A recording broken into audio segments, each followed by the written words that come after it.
Tapi aku nak beritahu ada sedikit apa tu orang kata spoilers. So dah lambat untuk review ni. Tapi siapa yang dah baca ni tolong kumpul sekarang. Orang kaya yang melabur duit untuk permainan tersebut.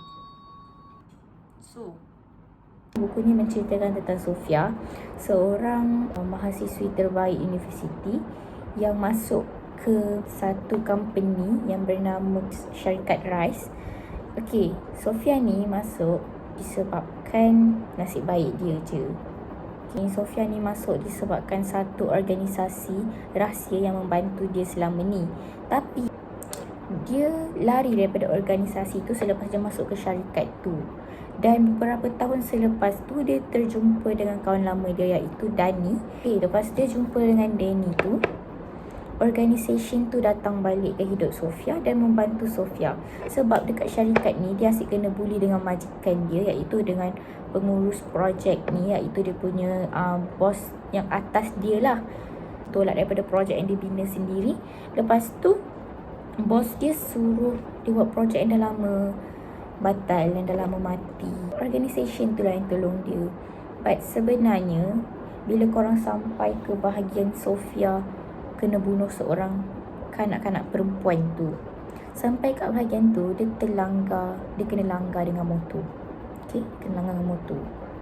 Dia dibawa ke hospital. Dia cerita semua benda kepada abang dia. Dan sebenarnya plot twist dia banyak je dalam cerita ni. Rupanya Sofia ni lepas kena langgar, dia cerita kat abang dia semua benda yang pasal dia kena kacau dengan organisasi tu semua. Lepas tu abang dia tunjuklah bukti video yang Sofia selama ni sorang-sorang je.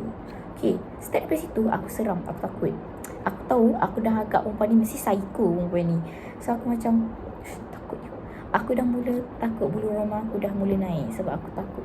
Tapi korang kena baca banyak macam tu korang boleh dapat tahu plot twist dia. Sebab yang start ni macam boring sikit lah. Dia bukanlah boring, dia jalan cerita lah. Tapi aku kena reading selam masa kat depan-depan ni.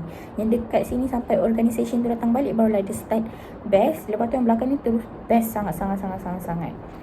Okay, abang dia yang pasal organisasi tu, abang dia tunjuk video yang dia tak ada apa-apa pun, dia selama ni sorang-sorang. Sofia ni takut. Dia kata betul-betul rupanya perempuan ni ada sehingga jadi presiden. Dia masuk ke dalam politik dan dapat jadi presiden. Aku fast forward je sebenarnya sebab cerita dia panjang dan buku dia tebal sebenarnya. Jadi aku fast forward lah. Okay, lepas tu yang kita takut sekarang ni ending dia, guys. Bila dia start cakap pasal bayangan dia tu, dan dia sebenarnya kata dia tak nak kerja, tapi kenapa tiba dia jadi presiden? Itu menyeramkan, guys. Dan sekarang ni persoalannya, Dani ni wujud ke tidak? Dalam rahsia Dani mungkin akan ada cerita pasal Dani. Tapi aku tak baca rahsia Dani lagi. So kita review Bank Sofia je lah dulu. Baik, aku sangat-sangat takut. Dan aku tak boleh tidur malam tadi. Tidur lambat sebab aku takut, sebab aku seram dengan cerita dia, guys. Okay, so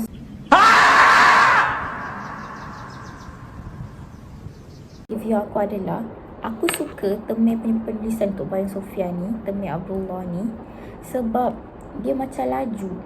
Ni dia punya saiz huruf tu macam besar, dan cakap tu terus direct dan sangat laju. Dan aku suka sebab timeline dia kena. Dia macam buat cerita tu, okay, dia macam susun dan benda tu jadi. Dan aku suka sebab plot twist dia sangat best. Baik, aku sangat rasa seram dengan cerita ni. Okay, first of all, Bayang Sofia ni dia cerita dia macam thriller aku rasa, dan misteri.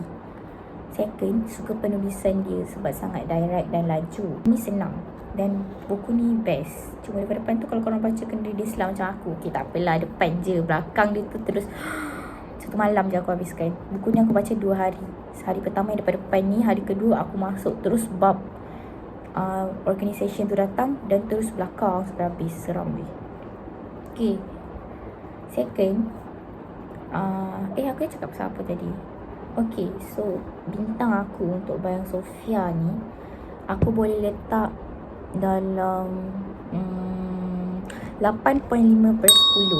Kenapa? Sebab bagi aku dia okey, tapi dia best. Dia atas lagi daripada okey. Dan buku ni kalau ikutkan aku, dia akan jadi buku kedua favourite aku. Kan untuk korang semua yang belum baca buku ni, pergi beli buku ni dan baca. Buku ni macam kalau kau nak baca banyak-banyak kan nak suka dengan penulisan kali ni, dengan cerita ni. So insya-Allah. Assalamualaikum.